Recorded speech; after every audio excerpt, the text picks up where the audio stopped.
What is up, y'all? Scott here. Today we are going to talk a little bit about gear. I don't talk about gear a lot on this channel, but when I do, it's something that I've been looking forward to for a while. And so today we are going to be taking a look at the Atomos Shinobi 7. We've also got the Shinobi 5 that I've been using for quite a while here. Atomos was kind enough to send a loaner unit to me to check out, and I've been playing with it for a little bit, and I thought I would share my thoughts with you and who I think this monitor might be for and who it might not work so great for. So to start out, this is a 7-inch monitor as compared to the 5-inch here. This has a cage on it, so it's a little bit larger than it normally would be, but you can see there's quite a bit of a size difference here.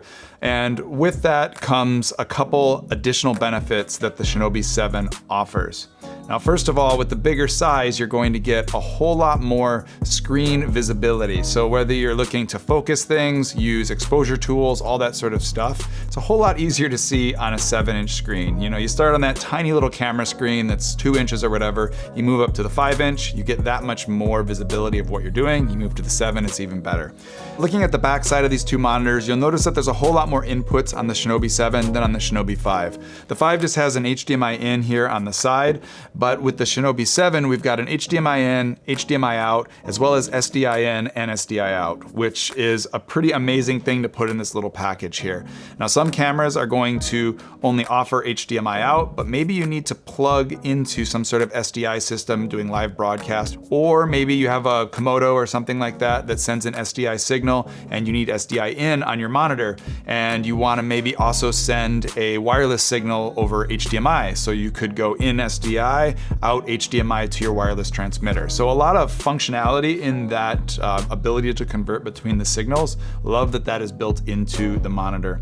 You've also got 2 battery bays here versus the 1 on the Shinobi 5. And these are hot swappable. So you could give this to a client with 2 batteries in it, and then when one of those batteries dies, you could swap one out while the monitor doesn't stop running. If you're in a studio situation where this monitor isn't gonna move around a lot, you also have a DC input here.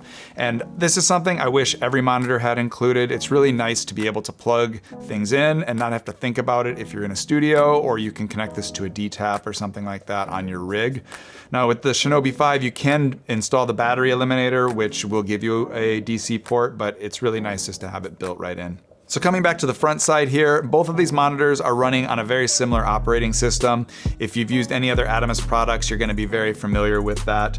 The part about it that I love the most is that it's a touchscreen. And this is what makes me choose Atomos over other monitors time after time. I love to be able to just touch what I need on the screen, move things around, turn things on and off really easily, and not have to fuss with different buttons to make that happen. Now, with all of that, the Shinobi 7 is gonna be a whole lot brighter than the Shinobi 5. This is a 1000 nit monitor, whereas this is 2200 nit, so quite a big jump in that, and that's going to make it much more easy to see your screen when you're in a bright sunny day outdoors. So if you're having difficulties with that, with the 5, you might consider the 7 and you'll get that little bump in brightness.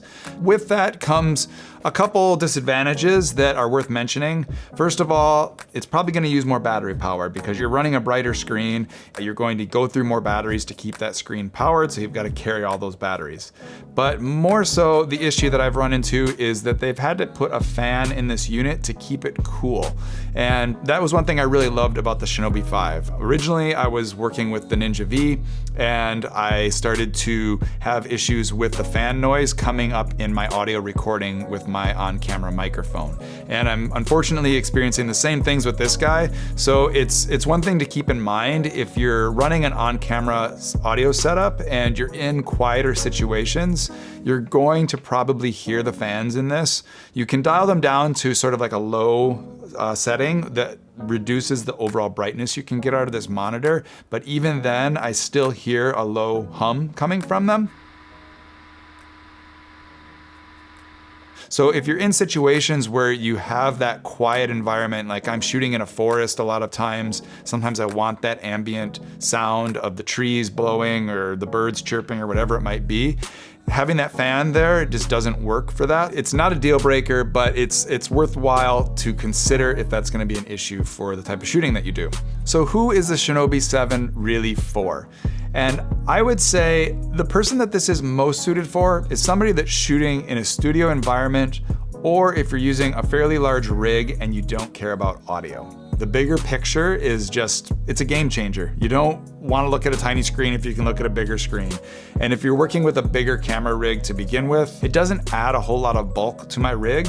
And even if I'm out and doing sort of adventure kind of stuff, this is small enough that I can fit it inside my Shimoda pack, completely attached to my camera, not having to tear anything apart to put it away, and that I really love. For now, I think I'll be sticking with the Shinobi 5 because it suits my needs a little bit better, shooting outdoors in the forest a lot. But I think this monitor is a really great product, and I think it'll suit a lot of people's needs quite well.